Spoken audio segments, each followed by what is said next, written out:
I want you to hit me as hard as you can.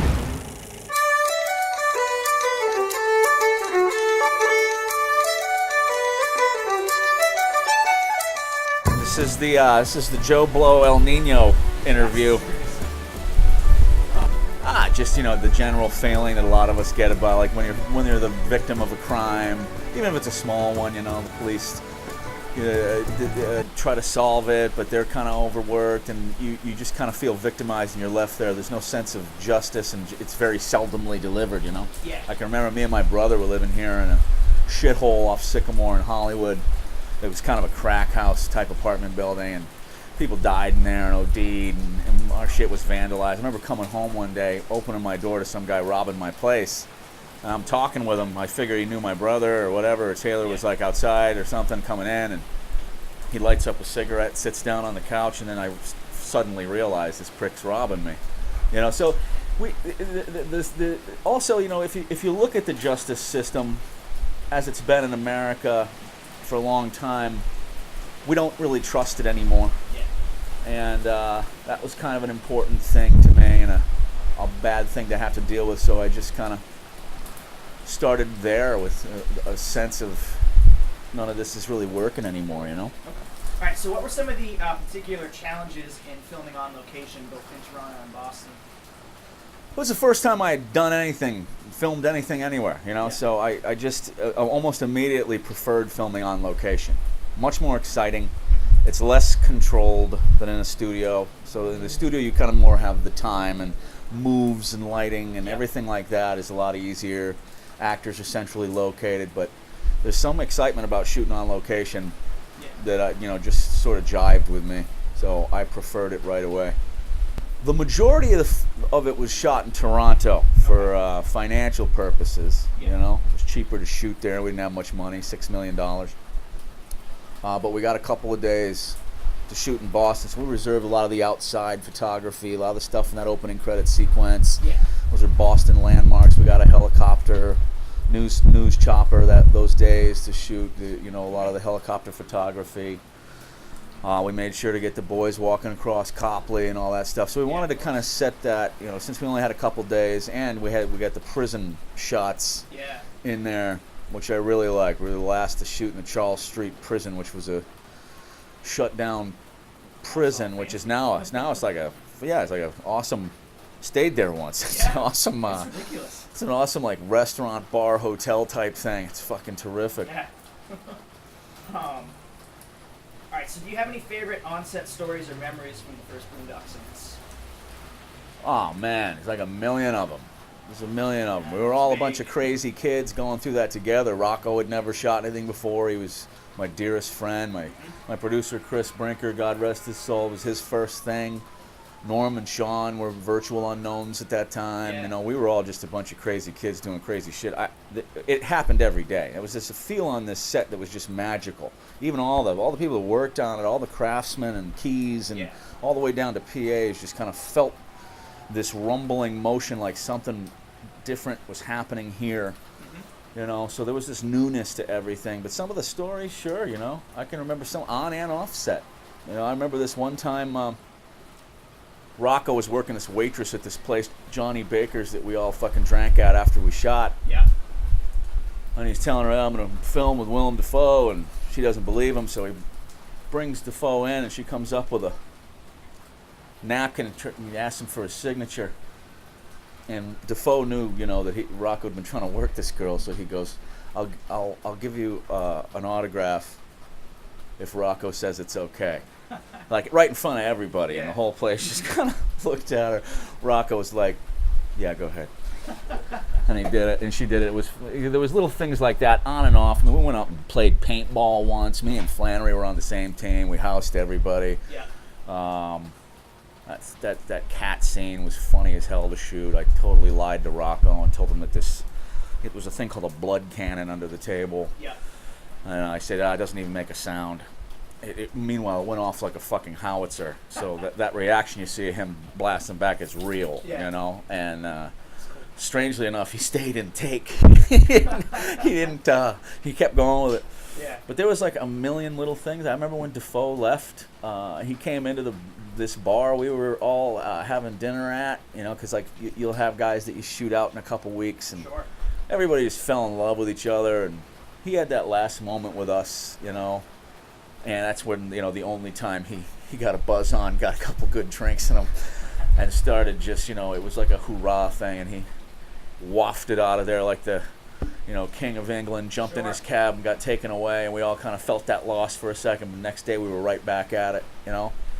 So there's all these stories of doing your first one like that, especially when it turns out to be embraced like Boondock was. Yeah. You know, you almost feel like that's one of the reasons that even though everything was stacked up against Boondock, nobody should have seen this little tiny movie.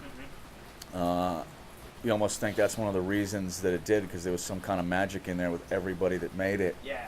And it came through on the celluloid, and that's that, you know. Right, man. Are there any characters, I mean, you mentioned your brother, but any other characters that are based on people that you know?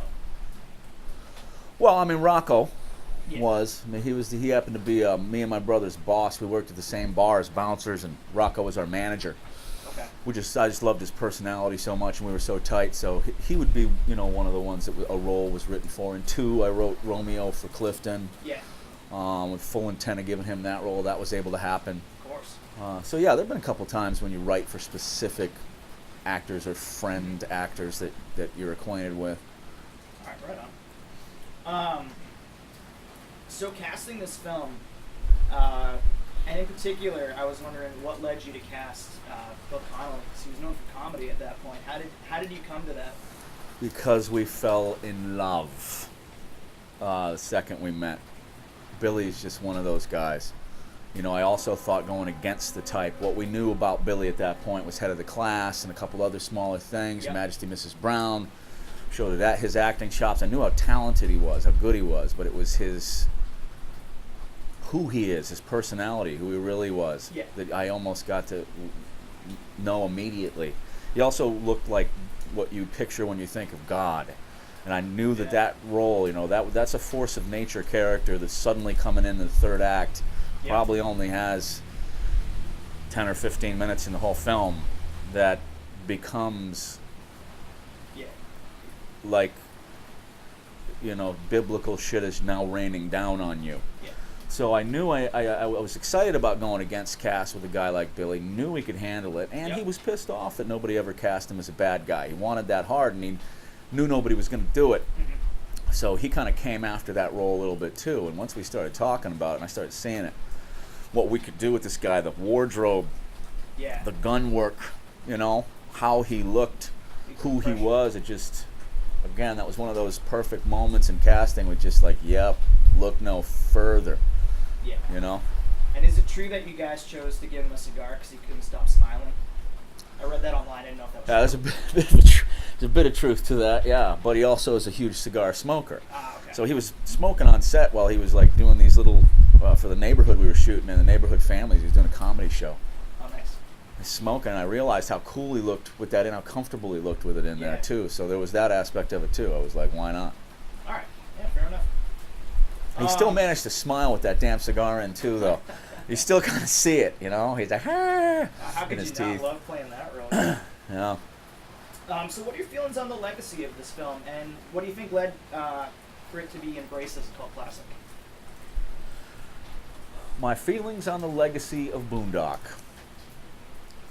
I don't know that I could have asked for anything better. I mean, how's a sequel to an independent film shot for bus fare Yeah. even viable to do 10 years later, you know?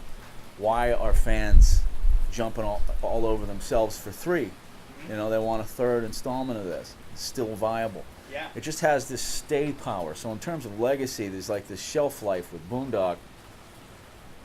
It's like uranium. It just never really goes away, and new generations of fans come in every year. So it just keeps building and building. It's one of the stranger things I've ever seen, but it's also kind of, I guess, what cult is. It's a cult classic. So, you know, in terms of the legacy of Boondock, I couldn't be prouder or happier. Absolutely. to know that we built something with that kind of impact and that kind of touch people. I guess what was the biggest surprise about it was the whole idea of people embracing it in terms of believing in what the brothers' mission was. You know, I wanted to do this movie as a kick-ass thrill ride, enough artistic stuff, enough funny stuff, enough clever cinematography and scenes, doing the crime scenes backward the way we did, where you'd see the investigation for. I just wanted to make a slick, awesome ride that we love, but I never expected people to embrace what the brothers do. But I guess now I can see it again with our failing justice system.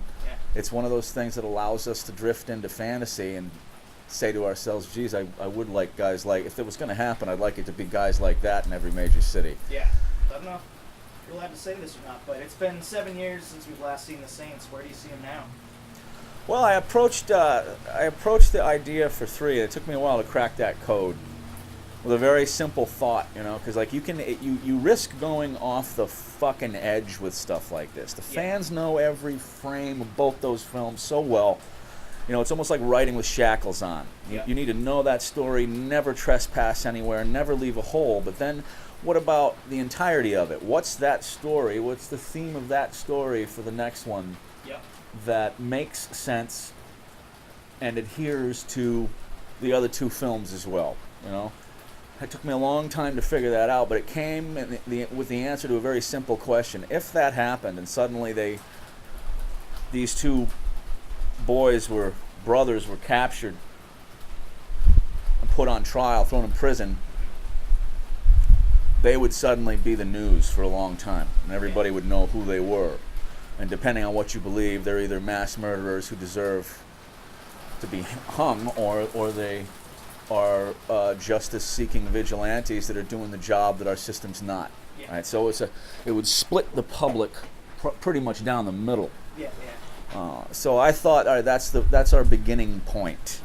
The fact that everybody knows who they are now and gets to weigh in on what they did, and the almost war that's starting in public based on what they did. However, these boys themselves never meant to. They didn't want to have fans. They didn't give a shit what anybody thought about. They were just doing what they thought was right. That's it. So it's one of those things where, okay, now we see how they shook our society a little bit. So I use that idea as the core idea for 3, which will be called Legion. And what happens is a group of people out there start doing a little bit of what Connor Murphy did, and they get really fucking pissed off, and they want to stop them immediately. So, you know, and then chaos ensues, and it becomes something that addresses a lot of the more core concerns that we have today. And since in our society today, we think, you know, the financial sector runs everything, that our government is corrupt, we don't trust it, we don't trust authority, we don't trust our police, we don't trust the military. There is no justice unless you got money, and most of us don't. So it goes to that whole question. You know, it taps into that anger that we're all feeling at the end of the day, and a kind of hopefully what's an interesting twist or a huge fucking mistake. Who fucking knows? But I love it. I love that story. Nice. I'm looking forward to that one. So this, did you keep anything from production? Any sort of memorabilia from the film that you hang on to? Why, yes.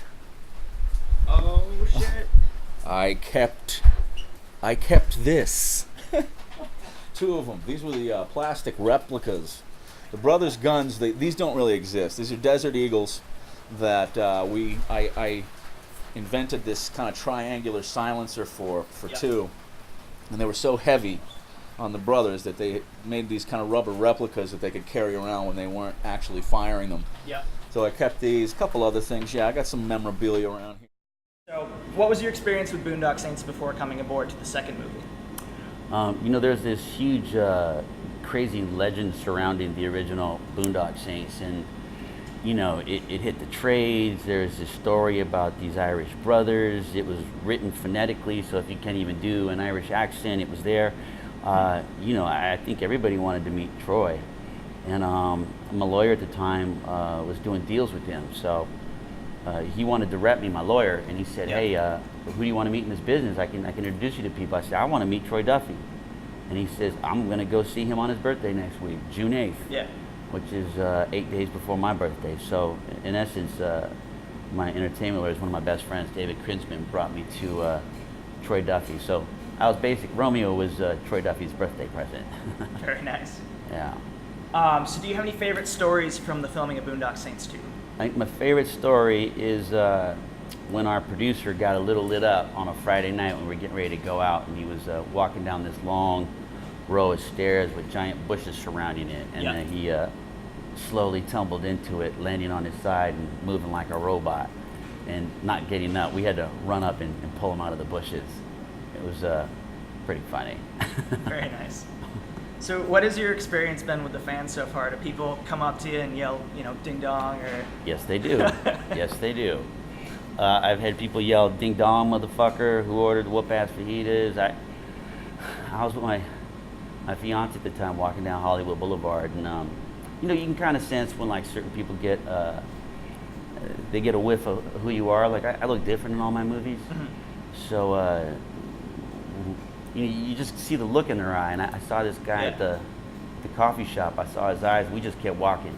And next thing you know, he's running down Hollywood Boulevard. I could hear his feet behind me, so I slowly wanted to make sure he wasn't getting too close to me.